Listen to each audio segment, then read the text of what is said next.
guys, this is Raven from Cosplay, and this is my dog Sassy. She's eating a greenie, so if you hear chewing sounds, that's from her. So, today I wanted to make a video on an important topic. It is about con mental health. So, if you guys follow my social media, mainly my Instagram and Facebook, then you know that I went to MomoCon this past May. And while it was fantastic, honestly, I did not take very good care of myself, and my mental health absolutely crashed and burned. To where one night I was super depressed, could not get up from the couch, and just energy drained, couldn't eat, couldn't talk to anybody, just absolutely worn. And you know, mental health in general is important for everybody, whether you have a mental illness or not. So fun fact for you guys, if you didn't already know, I have generalized anxiety disorder, major depressive disorder, and panic disorder. So in a nutshell, anxiety, depression, and panic attacks. I suffer from all three. So yeah, I was thinking about my anxiety, but didn't really, I guess, figure in the rest of mental health, which is super important. So today I thought I would come up with a list. I literally have a list written so that I can kind of keep up with what I'm saying. Of things to do before the con, during con, and after con to better take care of your mental health. Because whether you have a mental illness or not, mental health is extremely important. And it helps to overall just have a great time at cons. So let's face it, while con is super duper fun, it's also super duper stressful. So let's get to it, shall we?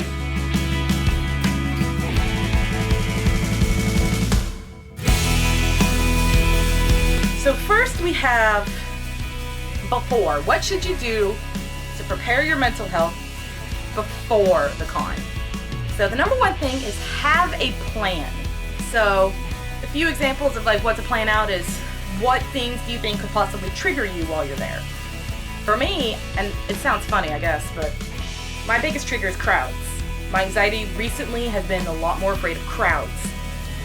So that was something to consider, but consider anything at the con that could be a possible trigger.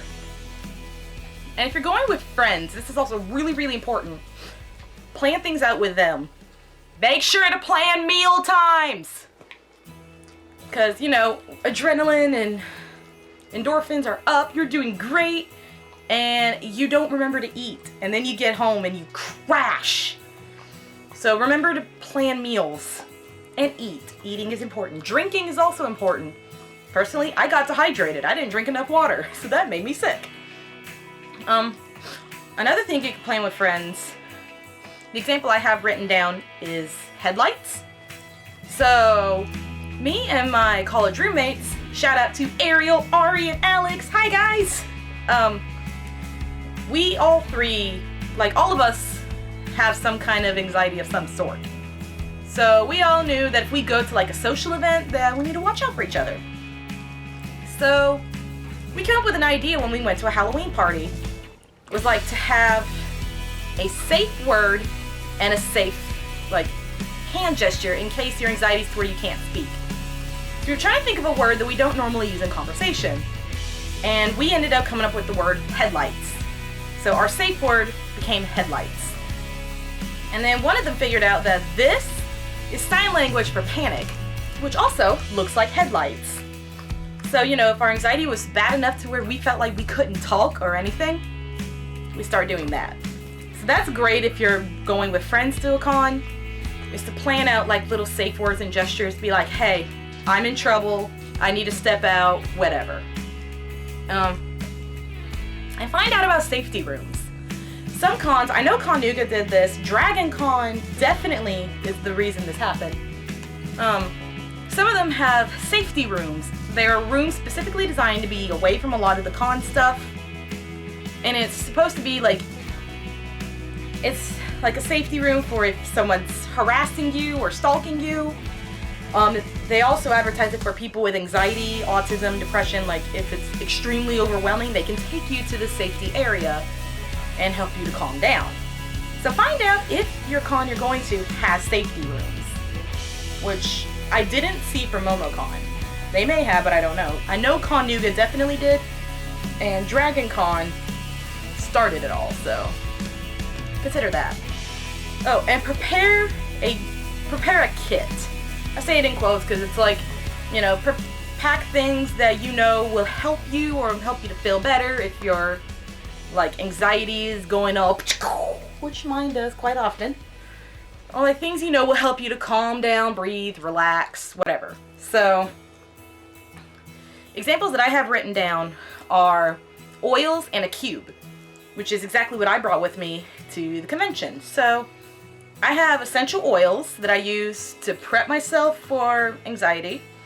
I also have a little tube, like, it looks like chapstick, but it's actually meant for panic attacks. So I have 2 essential oil bottles.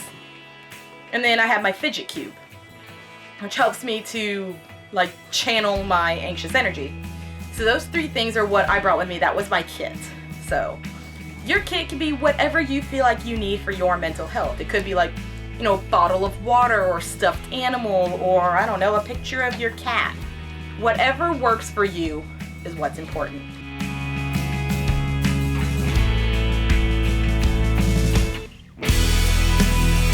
Alright, so warning you now, my 2 Weimaraners are now in my room, so if you see dogs like walking around in the background, those are my other 2 dogs. So, the next thing is what to do during the convention. Oh, there's one of them. Hi, Riddler. So, first thing that I usually like to do whenever I'm at a convention, of course, once I get all my like ID stuff and be like, yeah, we're gonna be having a great time. Identify all possible escape routes. I put it in quotes because, you know, that's areas where you can go by yourself, calm down, chill, whatever. So possible escape route examples would be like the safety rooms, if they do have those. If not, bathrooms are also a great option. Bathrooms are one of my most favorite places to go and chill out. And of course, being outside, which most of the areas outside could still be crowded with people. So if you do consider the outdoors to be an escape route, just remember that there's probably going to be a lot of people outside also because, you know, photo shoots are a thing. So probably the best thing to do is try to find the most isolated spot you can. So just keep that in mind. Next thing is let your friends, if you're traveling with a group of people, let them know when you need breaks. And whether you are alone or with a group, take breaks. Because while it's fun to be around a lot of new people and get pictures and all that fun stuff, you also need to take some time to just be like, okay, I need to settle down. I know my brain's going about 1,000,000 miles an hour right now because it's excited, but we need to just calm down. So remember to take breaks. Eat and drink. That's why planning meals is important. Remember to drink a lot of water, especially. You can drink other things, but drinking water will be very, very helpful. And then also during is if you're having like, especially those of us with mental illness, if you're having like an episode or an attack or whatever you call those moments of like bad stuff for your particular illness, do what you gotta do for it. I know for me personally, it has to be isolation and having my essential oils. That's important.